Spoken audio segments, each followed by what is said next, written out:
Breaking news అంటే ఇప్పుడే అందిన వార్తని కాదు, రికార్డులు వల్ల కొట్టే వార్తని చెప్తున్నా. ఇప్పటికా నుంచి హైదరాబాద్ జనం లెక్కలా ఒక మనిషి తగ్గిపోయిండు.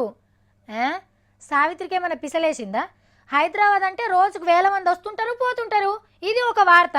దాంట్లో మళ్ళీ బ్రేకింగు అని ముక్కులు ఇరవకుండ్రి. ఆయన నీ అసొంటి నా అసొంటి ఎల్లయ్య మల్లవ్వ లెక్క కాదు. ఆ మనిషి హైదరాబాద్ జనం లెక్కల లేడంటే బంజారా హిల్స్ బంగ్లాలు లబో లబో మొత్తుకుంటాయి, జూబ్లీ హిల్స్ల రోడ్లన్నీ గుండెలు వల కొట్టుకుంటాయి, ఆ చెట్లు ఆ పుట్టలు అడ్డం పడినంత పని చేస్తాయి. ఇంకా చెప్పాలంటే మస్తుగా ఉన్నాయి. కానీ ఆ మనిషి ఎవరు, ఎందుకు పోతున్నాడో ఈ వార్తలో చూడండి. చంద్రాల్ సారు ఇప్పుడు అస్సలు ఆంధ్ర మనిషి అయ్యిండు. నిన్నటిదాకా తెలంగాణ జనాభాలకే భాగం ఉండే. ఈ రెండు హైదరాబాద్ లో ఉన్నాయి నా పేరుతో, ఇక్కడ లేవా?